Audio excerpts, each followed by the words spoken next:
Hello दोस्तों, कैसे हैं आप लोग। हमारी आज की कहानी का नाम है भाभी का उपहार। मम्मी जी, दो बच्चों को लेकर इतनी दूर का लंबा सफ़र, इतनी गर्मी, लू की लहर, कितना थक जाएंगे ना। दीदी आते आते बस सब लोग सकुशल पहुंच जाएं। प्रीति ने सासू माँ से फ़ोन रखते ही पूछा, जो अपनी बेटी पूनम से उसकी ट्रेन पर बैठने की सूचना ले रही थी। फिर कर दी ना अपने मायके जैसी बातें। हाँ ठीक है, लंबा सफ़र है, पर मेरी बेटी और नाती नातिना एसी से आ रही हैं। तुम्हारे मायके वालों की तरह स्लीपर से सफ़र नहीं करते मेरे बच्चे। उतनी ठंड में तुम्हारे पापा आए थे स्लीपर में। अरे भाड़े की गाड़ी ना सही, एसी से तो आ ही सकते थे ना। अब औकात ना हो तो बात समझ में आती है, फिर इतनी अच्छी नौकरी करते हैं, सब बच्चों का शादी विवाह कर लिया, अब ऐसी क्या कंजूसी। मम्मी जी, पापा शुरू से ही ऐसे हैं। हम 3 बहनें थी, एक भाई, सबके पालन पोषण, पढ़ाई लिखाई और शादी विवाह के लिए सोचने के कारण, साथ ही अपने भाई बहनों का बड़ा कुनबा होने के कारण उन्होंने कभी फिजूल खर्ची नहीं करी। इसे फिजूल खर्ची नहीं कहते, अपने लिए सोचना और खर्च करना कहते हैं बहू। स्टेटस मेंटेन ना करना हो ना करें, पर अब उम्र हो चली है। ठंड गर्मी बरसात में निकलने से पहले या ऐसी छोटी छोटी बातों में अपने स्वास्थ्य का ख्याल तो रखना बनता है ना। और उनका ही ये गुण तुम में भी कूट कूट कर भरा हुआ है, तभी तो 100 रुपये खर्च करने से पहले 200 बार सोचती हो। पर अब अपनी यह आदत छोड़ो और ससुराल के अनुसार चलो, समझी। 100 की जगह 200 खर्च करने की ससुराल की यह कौन सी अच्छी आदत है मम्मी जी। जुबान पर आई बात प्रीति ने मन ही मन में रख ली, क्योंकि बहस करने से कोई नतीजा तो निकलने वाला था नहीं। हाँ, यह सच था कि पापा शुरू से ही मितव्ययी थे और हर आर्थिक खर्च को कम में निपटने की कोशिश करते थे। पर हाँ, यह भी सच था कि अगर कोई ज़रूरतमंद उनके आगे हाथ फैलाता तो वह उसे कभी निराश नहीं करते थे। जितने उनकी कंजूसी की चर्चा करने वाले थे, उससे अधिक उनकी परोपकारों के कायल भी थे। किसी के घर भरी बीमारी हो, किसी के बच्चे का दाखिला हो या किसी की बेटी की शादी हो, मदद करने पर वह कभी पीछे नहीं हटे। माँ कहती भी थी, पहले खुद की बेटियों की शादी तो अच्छे से निपटाओ, बेटे को पढ़ाओ, फिर दूसरों का सोचना। तो वह कहते, पहली बात, कोई मुझसे खैरात नहीं लेता श्रीमती जी। मैं उनकी ज़रूरत पर मदद करता हूँ, उनके पास वापस पैसे होते ही मुझे वापस कर जाते हैं। दूसरी बात, जब मैं किसी को पैसे देता हूँ तो उनकी आंखों की श्रद्धा और मन से निकलने वाली दुआ जो मिलती है, वह मेरे बच्चों पर ही तो पड़नी है ना। और सच में तीनों बहनों की शादी अच्छे से अच्छे घरों में बिना एक पैसे दहेज के हुई। भाई पहली बार में ही इंजीनियरिंग की परीक्षा पास कर गया। सब बदल गया, पर पापा आज भी वैसे ही हैं। आज जहाँ पैदल जा सकते हैं, रिक्शा से नहीं जाएंगे। जहाँ 100 से काम चल सकता है, वहाँ 50 में ही काम चला लेंगे। और उनकी इस बात में प्रीति को भी कोई बुराई नहीं दिखती थी, और वह भी लगभग उनके इसी रंग में ढल चुकी थी। पर यह बातें उसकी सास को बिल्कुल अच्छी नहीं लगती थी। वह हमेशा इस बात का ताना देती रहती थी कि मायके की पैसा पकड़ने की आदत छोड़ो और ससुराल के रंग में ढल जाओ। ट्रेन का सफ़र उसने और उसके भाई बहनों ने कभी एसी से नहीं किया था, तो दूर मुंबई से आ रही बच्चों सहित ननद तो पहुँचते पहुँचते हलकान हो जाएंगी। तो वहीं सोचकर उसने सासू माँ से चर्चा की थी, पर बदले में झिड़की मिल गई। ननद ने अभी साल भर पहले ही फ्लैट लिया है मुंबई में, अभी छुट्टियां पड़ी हैं तो 10-12 दिन के लिए आ रही हैं। यूँ तो ननद का स्वभाव माँ जैसा ही था, पैसे को पैसा ना समझने वाली, पर नंदोई जी बहुत समझदार हैं। और दोनों बच्चे भी घर खरीदने के बाद पहली बार आ रही हैं ननद, तो सासू माँ ने सारी तैयारी कर ली थी।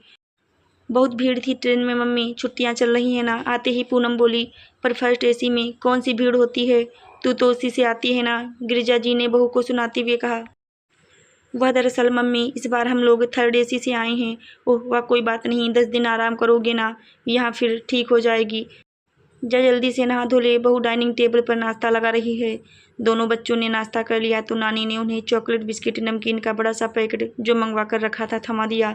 अरे वाह नानी, हम दोनों इतने सारे चॉकलेट बिस्किट तो 10 दिन तक शेयर करके खाएंगे। नैना और मोनू ने कहा, नहीं मेरा बच्चा, सब खा लो। नहीं, फिर मंगवा देंगे। नहीं नहीं नानी, मम्मी बहुत गुस्सा करेंगी, हम आराम से खाएंगे। बिल्कुल ठीक बात, और अभी अभी नाश्ता किया है ना, यह सब बाद में खाना, और अभी जाओ तुम लोग बाहर खेलो। पूनम ने उसके हाथ से पैकेट लेते हुए कहा। क्या पूनम, खाने देना बच्चे हैं, खुद तो खिलाती हो और मैंने दिया तो मना कर दिया। अब मैं भी नहीं देती मम्मी, देती भी हूँ तो शेयर करके खाने को कहती हूँ। एक तो सेहत के लिए भी अच्छी नहीं होती यह चीज़ें, दूसरी क्या दूसरी बोल तो फ्लैट लेने के बाद हाथ इतना तंग हो गया है कि हम लोग फालतू खर्चों करने से बचने लगे हैं मम्मी।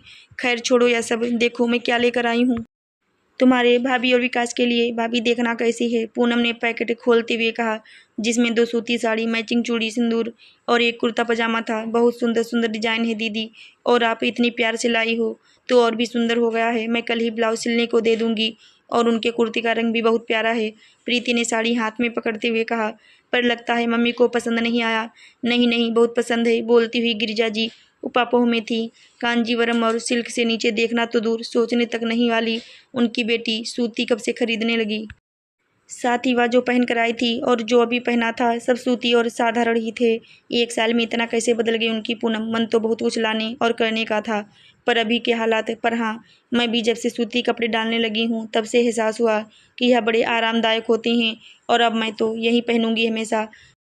भारी कपड़े पार्टियों के लिए ही ठीक होते हैं। दीदी आप आ रही थी, बच्चे आ रहे थे, यही हमारे लिए उपहार से कम था क्या? या नहीं भी लाती तो चलता, पर लेकर आई हैं तो मैं पहनकर आपको दिखा दूंगी। प्रीति ने वातावरण हल्का किया। 2 दिन बाद प्रीति 4-5 सूती सूट पीस लेकर आई और गिरिजा जी को दिखाया। दिखा दी ना फिर अपनी औकात बहू। अरे अभी उसके हालात ठीक नहीं हैं तो तू ऐसे सूट पीस लेकर आई उसके लिए? अभी के अभी जाकर वापस कर और कोई हैवी सूट लेकर आ मेरी बेटी के लिए। तुम्हें यह पैसा जोड़ने वाली मनमानी नहीं करने दूंगी मैं। मम्मी जी, जितने में यह 5 सूट आए हैं ना, उसमें कुछ और पैसे लगाकर एक हैवी सूट आ जाएगा। पर दीदी आजकल यही पहनती है ना, और बता रही थी वहाँ सिलाई बहुत महंगी है, तो मैं सोच रही थी सारे उन्हें सिलवा कर दूँ, उनके काम आ जाएंगे नया सब। वाह कितने अच्छे प्रिंट के सूट हैं, कहाँ से लाई भाभी? आपके हैं क्या? वॉशरूम से बाहर आई पूनम को वह सूट बहुत पसंद आए। वह लाई तो मैं आपके लिए ही थी दीदी, पर मम्मी जी ने कहा कि वापस करके हैवी सूट ले आओ। नहीं मम्मी, बहुत पड़े हैं मेरे पास है, तुम्हें तो पता है ना मैं कितनी खरीदारी करती रहती थी। अभी भी कई हैवी कपड़े तो ऐसे भी हैं जिन्हें मैंने एक बार भी नहीं पहना। या बढ़िया है भाभी, मैं तो यही लूँगी। गिरिजा जी का मुंह बन गया था। प्रीति ने सूट सिलने दे दिया तो और भी खुश हो उठी पूनम। हद से ज़्यादा खुले हाथों से खर्च करने वाली अपनी बेटी को अब हर चीज़ में उतनी ही ज़्यादा समेट कर और सोच समझ कर खर्च करता देख गिरिजा जी का मन भर आता। पर दामाद जी की कमाई बहुत अच्छी थी। फ्लैट लेते वक्त भी तो उन्होंने 1 पैसा किसी से नहीं लिया था। उन्हें लग रहा था शायद दामाद जी के दबाव में पूनम ऐसी हो गई है। एक दिन पूछी बैठी वो पूनम से, तो क्या से क्या हो गई है बेटा? नहीं अच्छा लग रहा है तुझे इस तरह सोचता देखकर, इस तरह जीता देखकर? मम्मी, अब तो मैं सही राह पर चल रही हूँ। पार्टियों की दुनिया से अभी तक बाहर नहीं आई थी मैं। बहुत कमाते थे रमेश और सब में उड़ाती जाती थी। जब तक सारे पैसे खत्म हो जाते, महीने का अंत आ जाता और फिर पैसे भर जाते। कपड़े, जेवर, पार्टी, होटल में खाना, घूमना फिरना, सब में जमकर खर्च करती रहने के कारण हमारी सेविंग तो कभी हुई ही नहीं। और मुंबई जैसी जगह में फ्लैट, तुम समझ रही हो मम्मी, शादी से पहले एक प्लाट खरीदा था रमेश ने। उसे बेचने के बाद भी हमें एक लंबी चौड़ी रकम लोन पर लेनी पड़ी। फ्लैट के लिए लोन लिया। हमें तो लगा अपने पैसे ही होंगे तुम लोगों के, पर किसी से थोड़ी बहुत मदद भी तो नहीं मांगी तुम लोगों ने। किस मुंह से मांगती मम्मी? मेरा रहन सहन और फिजूल खर्ची देखकर सब तो यही समझते थे ना हमारे पास बहुत पैसा है। इसके बाद भी हमने कभी किसी की कोई मदद ही नहीं की, तो किस मुंह से मांगते किसी से? अभी हमारी आधी से अधिक सैलरी लोन में चली जाती है। बच्चों की पढ़ाई है, घर खर्च है और बहुत सारे खर्चे हैं। अभी भी नहीं समझूंगी और संभलूंगी तो कब मम्मी? इसलिए मैंने अपना लाइफ स्टाइल बिल्कुल चेंज कर लिया है। अब तो ये कहते हैं कभी कभी यहाँ चलो वहाँ चलो, पर मैं ही मना कर देती हूँ। बेटा, खुद को कष्ट देकर इस तरह की लाइफ स्टाइल, बिल्कुल कष्ट में नहीं हूँ मम्मी। अपनी इच्छा से खाती हूँ, पहनती हूँ, रहती हूँ। और अभी भी रमेश की इतनी सैलरी आती है कि मैं जैसे रह रही थी थोड़ा 19-20 करके वैसे रह सकती हूँ। पर अब मैं खुद इस तरह से रहना पसंद करने लगी हूँ। अब मैं बहुत खुश हूँ मम्मी। 4 पैसे जमा होंगे तो हमारे बच्चों और हमारे अपनों के ही काम आएंगे ना। और खर्च करने, दिखावा करने का कोई अंत नहीं है। जितना करो कम ही पड़ जाएगा। पर इच्छाओं को मारना, स्टेटस को मेंटेन ना करना भी तो गलत है ना बच्चे। इच्छाएं अब तृप्त हो चुकी हैं मम्मी। बहू भी तो यही कहती है, खर्च और दिखावे की ना कोई सीमा है ना कोई अंत। जहाँ सूती से काम चले वहाँ सिल्क क्यों, जहाँ रिक्शे से काम हो गाड़ी क्यों। भूखा नंगा रहकर या कोई काम रोक कर पैसे नहीं बचाने हैं, पर थोड़ा बहुत ऊपर नीचे करने से अगर 4 पैसे बच जाते हैं तो इसमें बुरा क्या है? हमारे ही काम आएंगे ना कल को। पूनम को वह 5 सूट, बच्चों के कपड़े, दामाद जी के लिए घर की बनी पापड़, बढ़िया 4 मट्ठी बांधने के बाद प्रीति ने एक लिफाफा भी पकड़ा दिया पूनम को। यह क्या कर रही हो भाभी? इतना सब कुछ तो दिया ही है, इसकी क्या ज़रूरत है? दीदी, अभी हमारे खर्च बहुत बड़े नहीं हैं। सब कुछ ठीक से चलने के बाद भी थोड़ी बहुत सेविंग हुई है। जानती हूँ आपके लोन की रकम के आगे यह बहुत कम है, पर बूंद बूंद से घड़ा भरता है।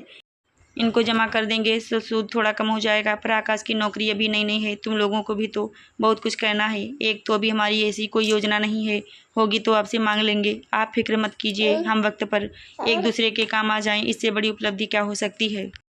2 रुपये बचाने के लिए पूरी सब्जी मंडी बाजार घूम जाने वाली बहू, हर खर्च सोच समझ कर विश्लेषण के बाद करने वाली बहू, बेटी को लिफाफा थमा रही है। गिरजा जी समझ गई थी कि बहू पैसे पकड़ती तो जरूर है, पर उसकी पकड़ संस्कारों पर भी है, यही बहुत है। आशा करती हूँ दोस्तों आपको हमारी कहानी जरूर अच्छी लगी होगी। धन्यवाद।